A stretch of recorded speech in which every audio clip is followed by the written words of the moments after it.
Hey, it's Justin Brown here from Primal Video. In this video, we're going to take a look at the Insta360 Air. Now, if you haven't worked it out already, this is a 360 video, so you can click and move around, or if you're using your phone, then you can pick your phone up and move around, or you can tap on the screen and swipe around to really get immersed in this 360 video.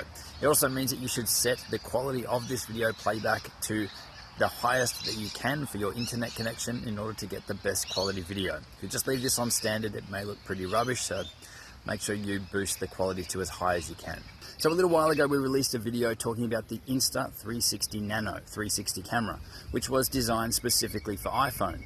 Now they've released the Android version, the Insta360 Air, and that's the camera that you're looking at right now. So in this video, I'm going to share with you my thoughts on the Insta360 Air, the Android one. And I'll also be comparing it back to the Insta360 Nano in case you've got an iPhone as well, or in case you're looking for the differences between the two. Because there are some definite similarities, but there's also some really big differences and really big strengths for each of the two cameras as well.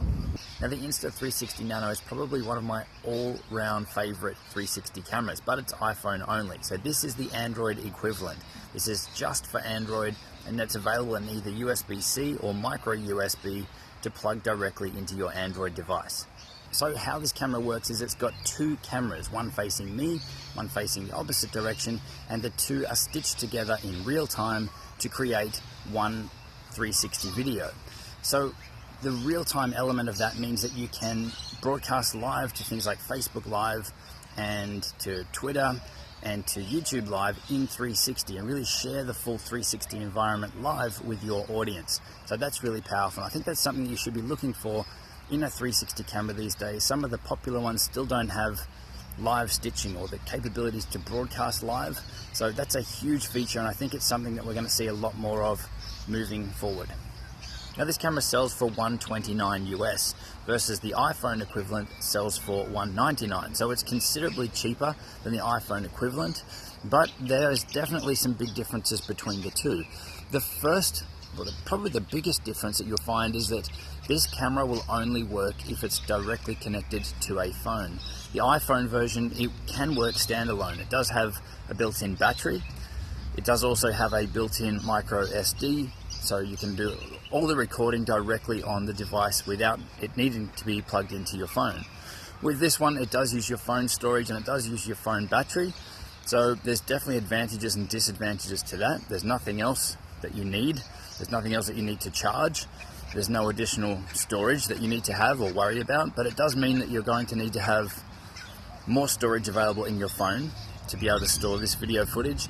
It also means that it's going to chew through your phone's battery a little bit quicker as well. But in regards to battery life on the 360 Air and how quick it actually decharges your phone or burns through your phone's battery, in my experience, I've been able to get about an hour's use out of it before my phone is going flat. So it's definitely still workable, but you'll want to have some sort of battery backup or battery power to be able to charge your phone while you're out if you're going to be creating 360 videos using this camera.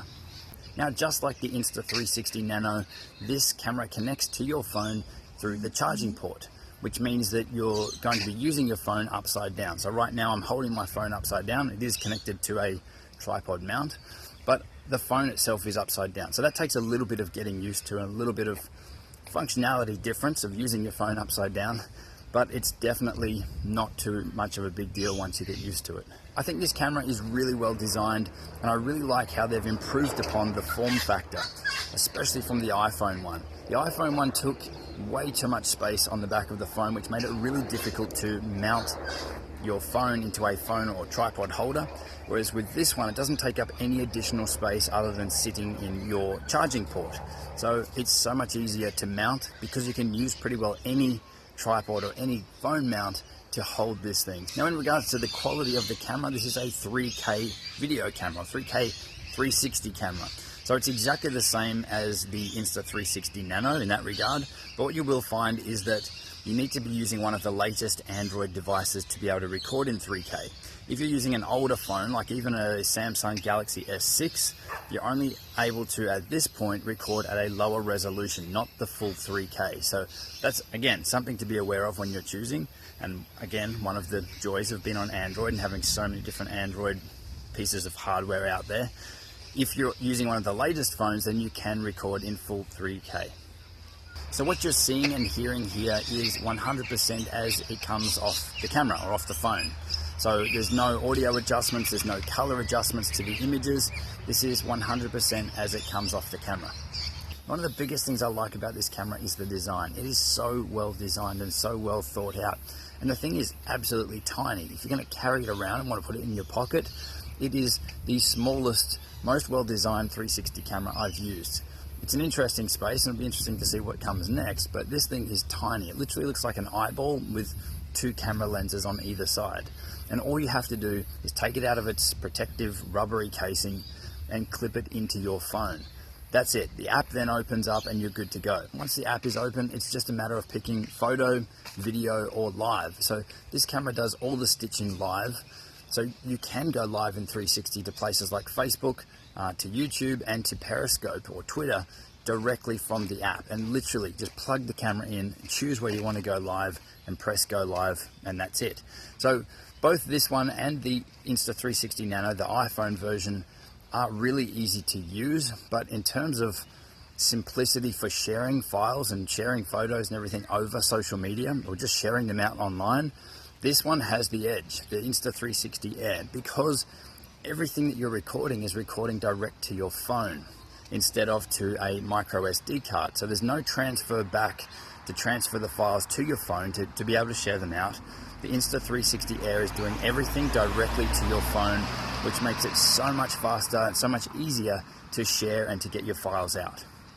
So because this device is connected directly to your phone, there's no need to worry about setup through Bluetooth or Wi-Fi and wait for that connection to happen that you need to with some other 360 cameras. Now on the Insta360 website, they give you free software to download to be able to edit the video files together, to be able to create those tiny world photos, and the software is available for free for both Windows and for Mac. Now one of the other really cool features with this camera is that it ships with a long flexible USB cable so that you can turn this into a panoramic webcam. So a webcam that will pick up in 360 and you can use it for things like Skype. So that would be pretty cool if you're going to be in a business environment or in a boardroom, say, and you want to do a Skype call with someone and show everyone in the room, then that's a really good option. But at the time of testing this, it's only available for Windows, so if you're on Mac, there aren't any drivers or software available for there yet. So those are my thoughts on the Insta360 Air 360 camera for Android. If you found this video helpful, then make sure you click that big subscribe button and check out the video linked on screen now to my thoughts on the Insta360 Nano, so the iPhone version. I'll see you soon.